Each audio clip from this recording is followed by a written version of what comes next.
CCS는 초고속 인터넷을 주요 사업으로 하는 유선 방송업체입니다. 1998년 4월 정부로부터 충주시, 제천시, 음성군 등의 케이블 TV 사업자로 허가를 받은 2차 종합 유선 방송 사업자로서 1999년 7월 7일 개국했습니다.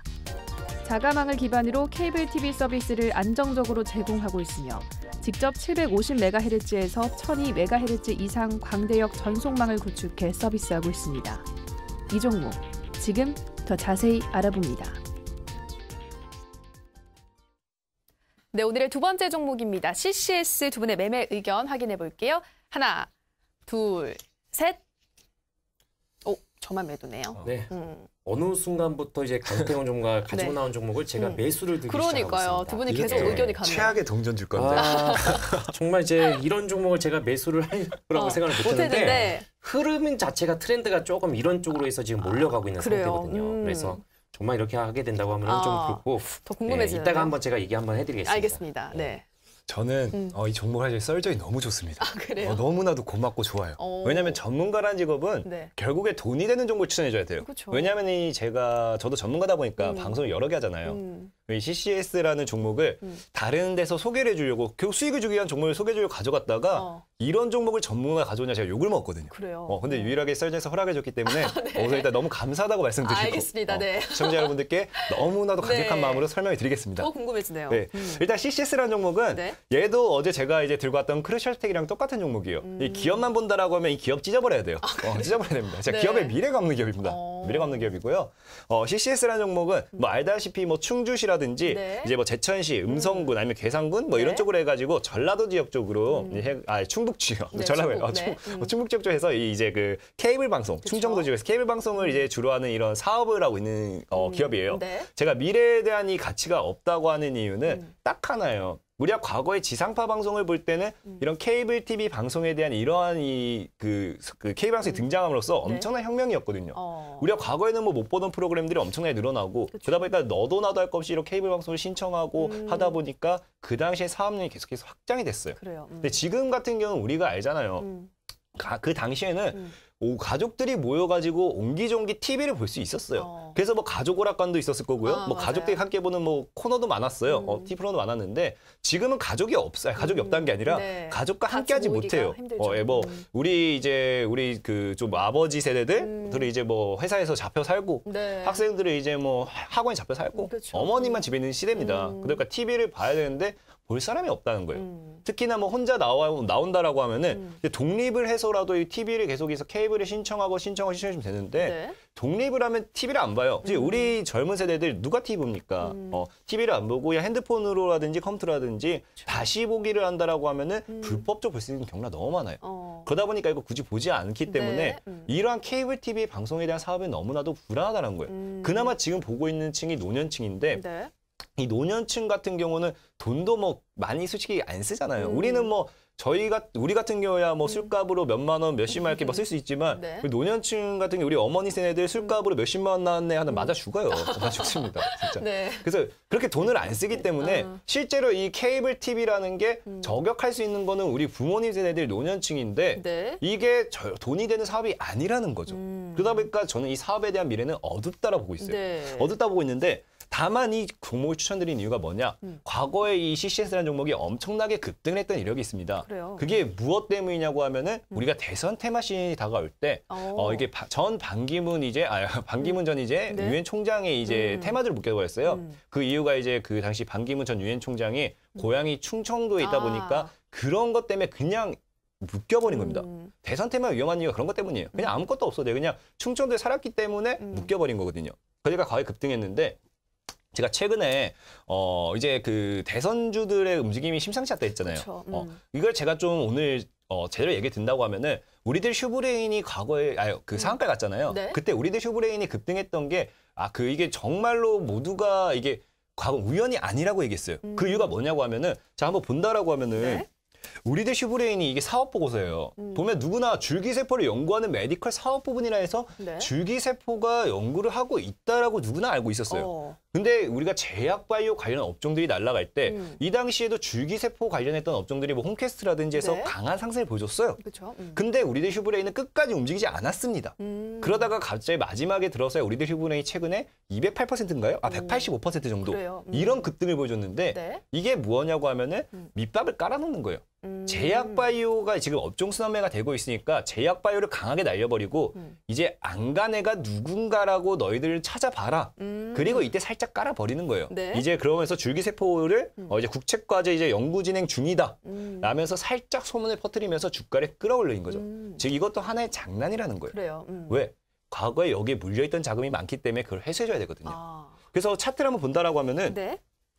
자, 저게 이제 제가 우리들 슈브레인과 CCS의 이제 차트를 가져온 겁니다. 엄청 비슷하네요. 자, 우리들 슈브레인도 과거에 대선 테마주 급등했다가 네. 밑에서 놀아주고 제약바이오가 움직일 때 끝까지 안 움직이다가 이제 제약바이오가 이제 어느 정도 단물이 다 빠지고 빠질 때 네? 이제 수급이 이제 갈 데가 없잖아요. 그때 마지막을 우리들 슈브레인 넣어버리는 거예요. 그래야 더 크게 갈 수 있으니까. 네. 그래서 우리들 슈브레인이 저때 지금 꼬리 달고 있지만 185% 상승이 나온 건데 자, CCS도 지금 똑같은 상황이에요. 네. 그 반기문과 전 반기문 이제 유엔 총장, 유엔 사무총장을 통해 가지고 주가가 급등했다가 네. 급락하면서 바닥에 다지고 있잖아요. 네. 다지고 있는데 그렇다면 여기서 문제가 딱 하나 생기죠. 자, 그래 CCS가 좋다. 무엇을 올릴 것이냐? 그러니까요. 무엇을 올릴 것이냐? 결국 이게 충청도 관련해 가지고 케이블 TV 방송에 무엇을 올릴 것이냐? 네. 이것도 다 정답 나와 있습니다. 뭔가요? 자, 제가 말했죠. 이제 미래는 4차 산업이에요. 네. IoT 이제 뭐 IoT의 스마트 팩토리라든지 이제 5G라든지 관통시 이런 것 때문에 한 것들이 많이 있어요. 근데 이걸 사업 보고서를 조금이라도 보는 사람이 있다라고 하면은 CCS를 지금부터 담고 있습니다. 그래요? 왜? 사업 보고서 볼게요. 네. 정말 중요하죠.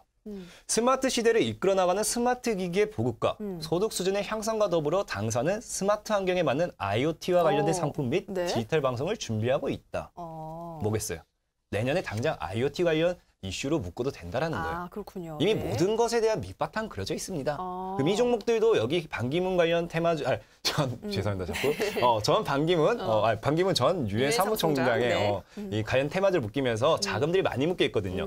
그럼 이제는 올려야 되는데, 자, 다음은 뭐라 했어요? 분명히 중국 관련주가 지나가면 이제 12월 달은 중국. 네. 그 내년은 제가 분명히 말했다시피 4차 산업 관련해서 종목들이 움직임을 보여줄 거다. 네. 그럼 거기서 이제 마지막에 끝물이 빠질 때쯤에 이 CCS라는 종목도 IoT 관련해서 어떻게든 엮는다고 하면은 큰 파동이 나올 거라는 거죠. 그래서 저는 얘가 기업적인 게 아니라 탈출하기 위해서는 말했죠. 자금을 탈출하기 위해서는 큰 파동을 주고 거기서 탈출한다고. 그 자리에서 크게 상승이 나올 거란 거예요. 알겠습니다. 네, 강태웅 전문가님은 이 종목 이제 TV 이용률이 좀 감소하는 만큼 기업 자체로는 미래 가치가 좀 부족하지만 다만 주가를 봤을 때 기술적으로 봤을 때 내년 CCS가 IoT 관련 수혜주로 묶이게 되면 그때 큰 상승 파동이 일어날 수 있다라고 말씀해 주셨고요. 네, 디베스 전문가님 어떤 의견이실까요? 썰전이 정말 재밌는 게 뭐냐면 네. 강태웅 전문가하고 저하고 성향이 완전하게 틀립니다. 그러니까요. 맞아요. 네. 저가를 되게 좋아하시고 네. 개인들이 좋아할 만한 주식을 가지고 나오세요. 그렇죠. 근데 하나같이 다 제가 싫어합니다. 네, 하나같이. 그러니까요. 네. 근데 요즘은 또 의견이 같으셔가지고. 아무래도 저도 이제 단순하게 제가 이제 미래의 이제 성장 가치라든가 이제 비전 확실하게 이 회사가 어떤 매력을 발산할 수 있는지 네. 저는 그런 종목을 이제 썰전을 통해서 아무래도 우리 그 불특정 다수를 통해 가지고 이제 안방에서 편안하게 네, 나이층, 연령층이 좀 있으신 그 이제 우리 그 시청자분들이 계시잖아요. 그러다 그런 분들에 맞게끔 제가 이제 종목을 가지고 나오거든요. 네. CCS 같은 경우는 사업적인 내용을 보더라도 이제 앞으로 이제 비전, 그러니까 점수를 보고 나서 제가 말씀을 좀 드리게 되면은 우리 강태훈 종목께서 말씀을 잘 하셨는데 50점이 나왔어요. 낮네요. 네, 최근에 가지고 나왔던 이제 종목 중에서 가장 낮은 점수가 아닐까. 그런 것 같아요. 물론 네. 점수가 낮다고 해서 종목이 못 가는 건 아니거든요. 네. 근데 얼마만큼 이 종목이 안정적이고 또 앞으로에 대한 그 어떤 이제 비전을 보이는지 너의 매력 발산이 뭐냐. 네. 예, 항상 제가 이제 얘기를 하잖아요. 그러니까 그 매력 발산을 통해 가지고 우리요. 안정적으로 해서 우리가 주식을 투자하고 거기에 따라 리스크 싸움이잖아. 돈이 걸려 있으니까는. 그러니까 어차피 지금 12월 달이고 이제 내년 1월 달, 2월 달을 만약에 겨냥을 한다고 하게 되면은 네. 거기에 따라서 정부 정책에 아주 밀접한 연관성이 관련된 그런 종목군들이 정말 많거든요. 안정적이고 비전을 보이고 있는 종목군들이 많아요. 그럼 점수 자체가 70점에서 80점, 네. 예, 90점 이런 쪽에 있는 종목군들이 있는데 굳이 뭐 이런 종목을 가져야 되나. 근데 오히려 지금 시장에서는 이런 종목이 또 화끈하게 또 올라갈 수 있거든요. 왜? 주도주가 무너지고 있는 상태에서 갈 곳 있는 자금들이 예, 분산이 되고 있어요. 그러니까 분산이 되다 보니까 이 자금들이 어때요? CCI 같은 저가주, 낙폭이 심한 네. 이런 쪽의 종목으로 해서 이제 투입이 되고 있거든요. 그러니까 이 기업 자체가 5년마다 이제 주가가 급등이 나왔던 이제 그런 이제 시점이 있었어요. 제가 화면을 통해서 이제 보여드리게 되면은 네. 아무런 이유가 없습니다. 어떤 뭐 실적적인 모멘텀에 의해서 네. 이제 올라간 것도 아니고 대선 기간에 의해 가지고 주가 자체가 갑자기 올라갔다가 또 갑자기. 근데 항상 제가 얘기를 해드리고 싶은 것은 뭐냐면은 정치 테마주를 우리 개인투자분들이 너무 좋아해요. 그래요. 예, 저는 정치 테마주 같은 방송에서 이제 가지고 난 걸 조금 이제 반대하는 입장입니다. 그래요? 왜? 항상 끝이 안 좋거든요. 이 맛을 보게 되면 거기에 따라서 이거에만 집중해요. 개인 투자분들이. 네. 근데 결국에는 나중에는 빠져나오지 못합니다. 그래서 90% 정도 이상이 개인 투자분들이 이 정치 테마주로 인해 가지고 손실을 많이 보세요. 예. 네. 그러니까 결국에는 이 종목 같은 경우도 전 유엔 사무총장 이제 관련주로 묶여가지고 어떻게 네. 했습니까? 대선 이제 출마 선언을 했다가 예, 안 한다고 해가지고 이렇게 해가지고 어떻게 해요? 주가가 고점 대비해서 엄청난 하락세가 나왔거든요. 네. 그러니까 이건 정상적인 그런 흐름이 아니에요. 주가가 올라간 것도 정상적인 흐름이 아니거든요. 그래요. 그래서 이 종목 같은 경우는 이제 미래 이제 비전 제가 이제 만든 이제 이 지표를 통해서도 네. 50점이 나왔다는 것은 이제 문제가 있다고 볼 수 있겠고 그래요. 제가 우리 시설전을 통해서 말씀드렸죠. 주가의 급등 공식 중에 하나가 코스닥에서 최대 주주 변경. 네, 그렇죠. 잦으면 안 됩니다. 응? 예, 잦은 종목군들은 반드시 경계를 하셔야 돼요. 진짜 왜? 한 방에 훅 가버릴 수 있어요. 예, 그리고 지분이 약한 대주주 지분이 5%밖에 안 됩니다. 네. 이것도. 그러니까 시가총액 또 500억 이하야. 예, 대주주 지분이 5% 미만이야. 예, 상당히 조금 위험스러운 종목입니다. 네. 왜? 주인이 그렇게 지분이 약하게 되면은 이거는 무차별적으로 공격 들어갈 수 있어요. 물론 이제 경영권 분쟁에 따라서 할 수 있지만 그건 아니거든요. 네. 그래서 대체적으로 해서 소리 소문 없이 없어지는 종목군들은 대주주에 대한 그런 지분이 낮은 종목군들이 많았거든요. 여태까지. 네. 그래서 거기에 따라서 최대주주, 다행스럽게 최대주주 변경은 그렇게 잦지는 않습니다. 그래요. 그래서 지분이라든가 이런 부분, 이런 것만 조금 이제 조심을 하시면은 네. 이거는 단순하게 가볍게만 조금 이제 활용하시는 것을 네. 권해드리고 싶습니다. 그러니까 기술적인 반등이 나올 거라는 말씀이신 건가요? 예, 그렇죠. 알겠습니다. 네. TBS 전문가님은 이 종목, 그러니까 정치 테마주 리스크가 워낙 큰 만큼 좀 접근하시는데 큰 주의가 필요하다라고 말씀을 해주셨습니다. 다만 요즘 장세에선 주도주가 무너진 상태이기 때문에 이 수급이 분산되면서 이러한 낙폭 과대주가 올라갈 가능성이 크기 때문에 좀 단기적으로 봤을 때 올라갈 수 있다라는 의견에서 매수 말씀해 주셨습니다. 네, 두 번째 종목도 여기서 정리해 보도록 하고요. 저희 세 번째 종목 살펴보기 앞서 저희가 방송에서 말씀드리는 내용은 투자 판단에 대한 조언일 뿐 해당 종목의 상승과 하락을 보장하진 않는다라는 점 유의해 주시고요. 저희 1899-9738번으로 여러분 분석이 필요하신 종목명 남겨주시면 자세하게 분석 도와드리도록 하겠습니다.